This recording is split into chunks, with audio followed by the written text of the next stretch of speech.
Hey there, Grumpy Old Fart here. I'm doing an advanced Dungeons and Dragons story, entitling this one FUMBLE-AYA. Yeah, before I get into this though, if you enjoy my content, it would really help me out if you could hit the like button, subscribe to my channel, share my content on all of your social media platforms, and post a comment or two. Remember, I welcome your comments, even if you disagree with me. Friends can still disagree. And check me out over on Rumble for my political commentary and weekly current events. If you enjoy a good book, check out my author page on Amazon.com. My pen name is H.L. Anderson. You can find all of my books there. Um, I have a variety of books. I'm about to get my 11th book published, and all of my books are just fun, weird. So, yeah. If you enjoy the quirky, weird stories, check out my author page. You're going to find something you like, I guarantee it. All right. I did a video on crits and fumbles a while back. Go and check that one out. One of the things I harp on in my Advanced Dungeons and Dragons advice videos, and in all of my gaming advice videos, is that whatever rules you use for your players, you have to use for your NPCs, especially for your villains.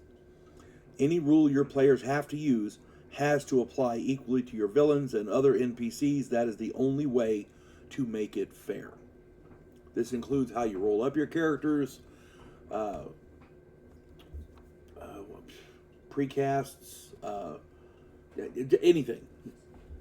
The weapon quirks, any of it, okay?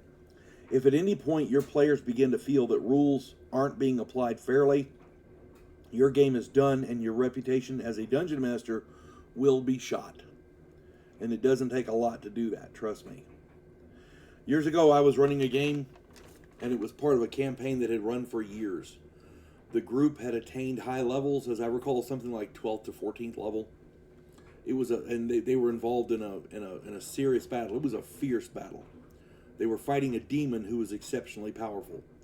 For the most part, this demon needed to fumble to miss the party members. I think 2 of them had armor classes good enough so that he needed a 2 or a 3 to miss, but the rest of the party could be hit by a 2 on the die. Yeah, it was not a walk in the park.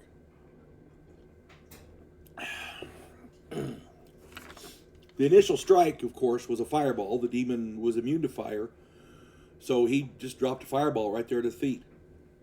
Most of the group was dropped to less than 20 hit points each. Then the melee battle began. I rolled fumble after fumble after fumble, all witnessed by the group. They slowly whittled the demon's hit points down until he was forced to teleport away and retreat.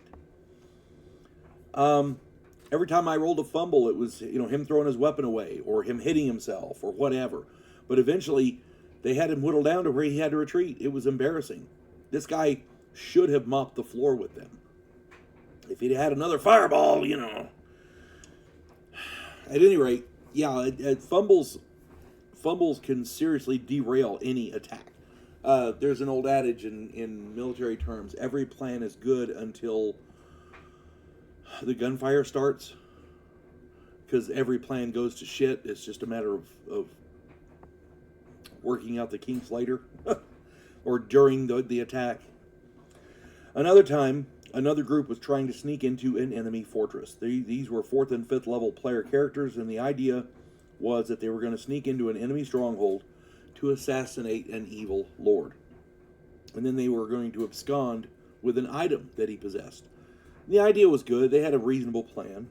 Everything went well as they sneaked in through the sewers and up into a tower connected to the main keep. The problem came when the thief failed to hear the guards on the other side of a door. When he opened the door, the guard shack was full of guards who turned and looked at them.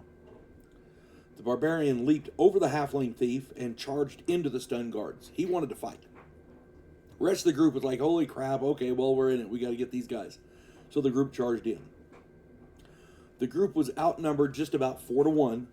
And this was an unplanned encounter. It was surprise on virtually both sides. But the characters had a little bit of an advantage because they had their weapons drawn already. In that huge melee, I got very few hits on player characters, and frankly, I got more fumbles than hits. It was absolutely freaking ridiculous. They wiped out that entire guard shack without one guard being able to sound an alarm. I kept rolling to see if during the process of this battle, I kept rolling to see if anybody was passing by or if anybody could hear the combat. But no, it didn't happen. It was crazy. They were able to continue on their mission because my entire guard shack apparently couldn't hit a target with a freaking... Anyway, my point being is, fumbles apply equally to everybody, and if you're the dungeon master, yeah, you can't plan for a fumble, but you gotta account for the unexpected, because you know it's gonna happen. You know it's gonna happen. Everybody gets a FUMBLE-AYA from time to time. So yeah, if anybody else has any amusing stories or any other information about this, any comments, please stick them down there, and I'm sure we'd all love to read them. Hope this finds everybody well. You folks have a good one. God bless one and all.